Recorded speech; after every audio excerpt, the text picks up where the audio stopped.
बिस्मिल्लाहिर्रहमानिर्रहीम। Homeopathic medicine caustic potash से potassium hydrate से तैयार की जाती है। मिनरल ग्रुप से इसका ताल्लुक है। आमतौर पर नर्वस सिस्टम के लिए और मसल्स से मुतल्लिक बीमारियों के इलाज के लिए इस्तेमाल होती है। ये दवा खास तौर पर कमजोरी, राशा जिसे कोरिया कहते हैं, फालिज और जलन जैसे मसाइल के लिए मशहूर है। कास्टिकम इन मरीजों के लिए मौसर समझी जाती है जिनकी अलामात दायमी होती हैं, यानी कि जो क्रॉनिक डिजीजेस का शिकार होते हैं और जिनकी अलामात आहिस्ता आहिस्ता बढ़ती हैं। जिस तरह फालिज हो गया, एकदम से नहीं होता, आहिस्ता आहिस्ता से होता है। इसी तरह कोरिया का मसला, इसी तरह से जो भी नर्वस या मेंटल इश्यूज हैं आहिस्ता आहिस्ता बढ़ते हैं। ये लोग जहनी और जिस्मानी तौर पर थकावट महसूस करते हैं। ऐसे मरीजों के लिए मुफीद है जिन्हें जिल्द या एज़ा में जलने या सुई चुभने जैसा एहसास होता है। बर्निंग इसके अंदर पाई जाती है। यूरिनरी इनकॉन्टिनेंस, खास तौर पर रात के वक्त या छींकने से या खांसने के दौरान यूरिन खारिज हो जाता है। यूरिनरी ब्लैडर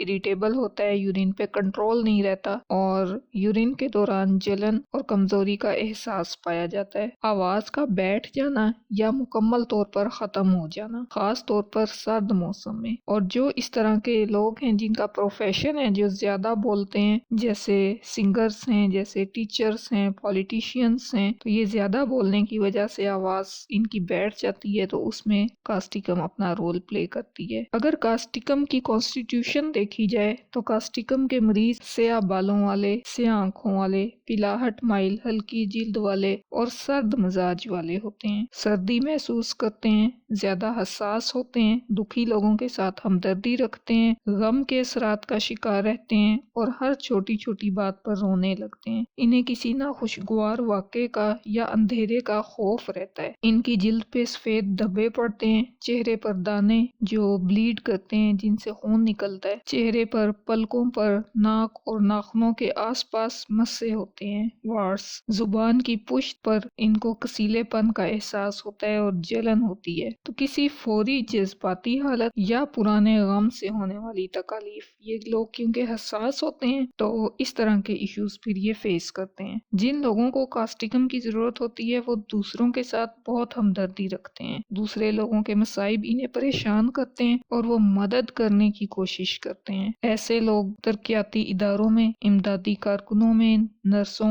और डॉक्टरों में पाए जाते हैं। अक्सर औकात वो अपनी जिंदगी कमजोर या बीमार लोगों की मदद के लिए वक्त कर देते हैं। ऐसा नहीं है कि बाकी प्रोफेशंस में नहीं पाए जाते, सब प्रोफेशंस में पाए जाते हैं, लेकिन इस तरह के प्रोफेशंस में ज्यादा मिलते हैं। अपनी हसासियत और जिम्मेदारी के बेपनाह एहसास की वजह से ये लोग अपनी तवानाइयां अपने खानदान, दूसरे लोगों, जानवरों या फितरत की हिफाजत पर लगाते हैं। किसी भी मखलूक का खतरा, नाइंसाफी या दूसरों को तकलीफ, ये सब इन लोगों के लिए नाकाबिले बर्दाश्त हैं और ये लोग एक बेहतर दुनिया के लिए मुखालफत के बावजूद सरगर्म अमल रहते हैं। चाहे दूसरे लोग इनकी मुखालफत कर रहे हों, लेकिन ये अपना काम करते हैं। इंसाफ पसंद होने की वजह से ये लोग बहादुर होते हैं। बाज़ औक़ात जुनूनी जंगजू बन जाते हैं जो मालकों के खिलाफ या अपने बड़ों के खिलाफ खड़े हो जाते हैं। फितरी तौर पर ऐसे लोगों के रवैये को नागवार महसूस किया जाता है और इन्हें बागी लोग समझा जाता है, क्योंकि ये इंसाफ के लिए आसानी से दूसरों के साथ तनाज़ात में पड़ सकते हैं और फिर इनको इस पे कोई शर्मिंदगी भी नहीं होती। अब इस तरह का रवैया क्लास के मॉनिटर्स का,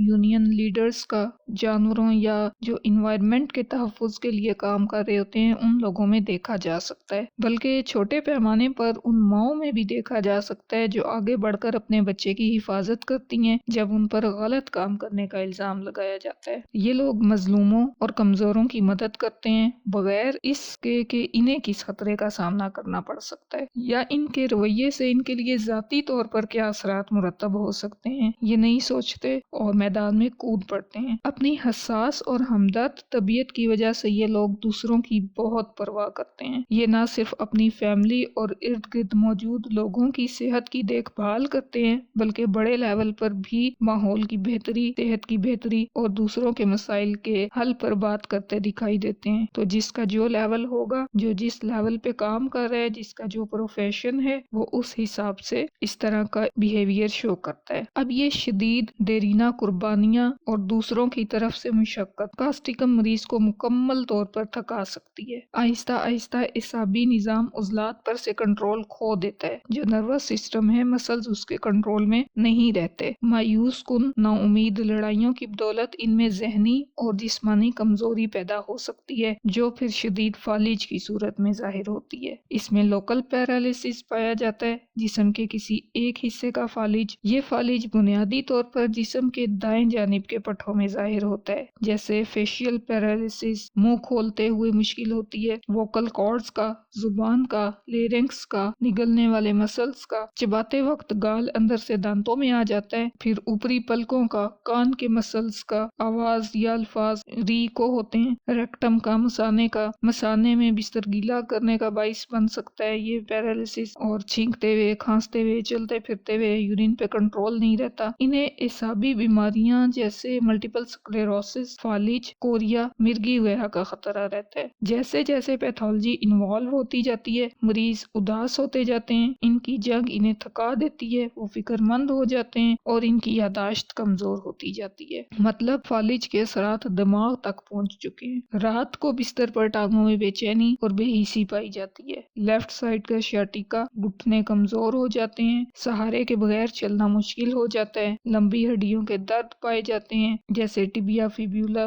रेडियस अल्ना, मसल्स और लिगामेंट्स सिकुड़ने का एहसास होता है, जोड़ों के किनारों पर फिशर से बन जाते हैं। तो मरीज की बीमारी की एक और अहम वजह किसी अजीज की मौत। इनकी हसास तबीयत अक्सर ऐसे नुकसान का मुनासिब तौर पर मुकाबला नहीं कर पाती और ये जज्बाती कमजोरी बीमारी का बाइस बन सकती है। गुलकारों में, पब्लिक स्पीकर्स में ज्यादा बोलने की वजह से, आवाज के ज्यादा इस्तेमाल की वजह से गले के मसाइल पाए जाते हैं, आवाज बैठ जाती है, खुश्क, गहरी खांसी, बलगम निकालना मुश्किल हो जाता है, निगलना पड़ता है। कोल्ड ड्रिंक से, ठंडे पानी से खांसी में बेहतरी होती है, और जोश में जब ये लोग आते हैं तो इनकी जुबान लड़खड़ाती है, फिर खारिश मिल सकती है, इनमें दांत दर्द मिल सकता है। जो कास्टिकम का मरीज होता है, इसे मीठा पसंद नहीं होता। गोश्त से इनकी तकलीफ में इजाफा होता है, इनके स्टमक अपसेट का इनको मसला होता है, बर्निंग होती है स्टमक के अंदर, और मरीज को फिर हमदर्दी चाहिए होती है। जब मरीज बीमार हो जाता है तो फिर इसे हमदर्दी चाहिए होती है, और जब इसकी बीमारी के पहले की पैथोलॉजी डेवलप होने की पहले की जो इसकी बिहेवियर है, तो ये दूसरों के साथ हमदर्दी रखता है, लेकिन अब इसको खुद हमदर्दी चाहिए। पेट दर्द होता है, कब्ज, पखाना वगैरह,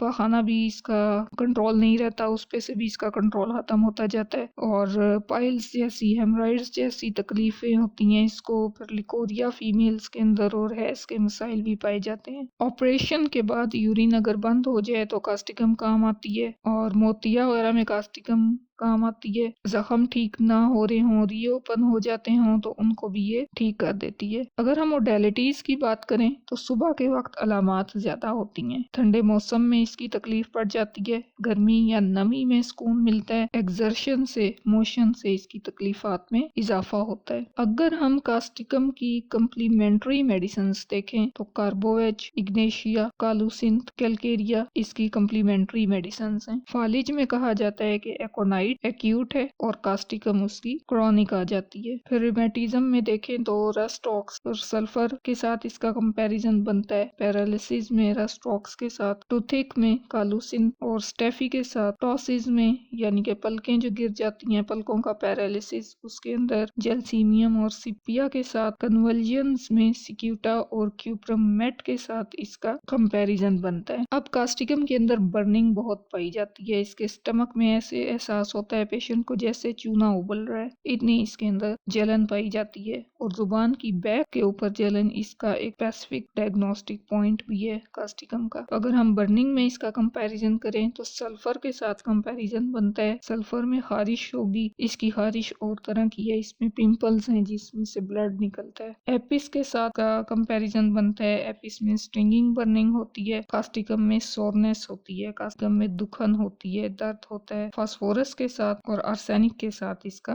کمپیریزن بنتا ہے برننگ کے اندر۔ اگر ہم کاسٹیکم کو کنکلوڈ کریں تو کاسٹیکم ایک امپورٹنٹ ہومیوپیتھک میڈیسن ہے، ایک افیکٹو ہومیوپیتھک میڈیسن ہے جو نروس سسٹم پہ، مسکولر سسٹم پہ اور یورینری سسٹم پہ بہت اچھا کام کرتی ہے۔ ہارسنس میں اس کا استعمال بہت زیادہ مفید ثابت ہوتا ہے۔ یہ دوا نہ صرف جسمانی علامات کو دور کرتی ہے بلکہ مریض کی ذہنی اور جذباتی حالت میں بھی بہتری لاتی ہے۔ اگر ہم پوٹینسی کی بات کریں تو نارملی 30 پوٹینسی استعمال کرنی چاہیے، لیکن جہاں پہ علامات میں شدت ہو اور مرض زیادہ پرانا ہو تو ہائر پوٹینسیز اچھا ریزلٹ دیتی ہیں۔ اللہ ہمارے لیے آسانیاں کرے اور ہمیں آسانیاں بانٹنے کی توفیق دے۔ اللہ حافظ۔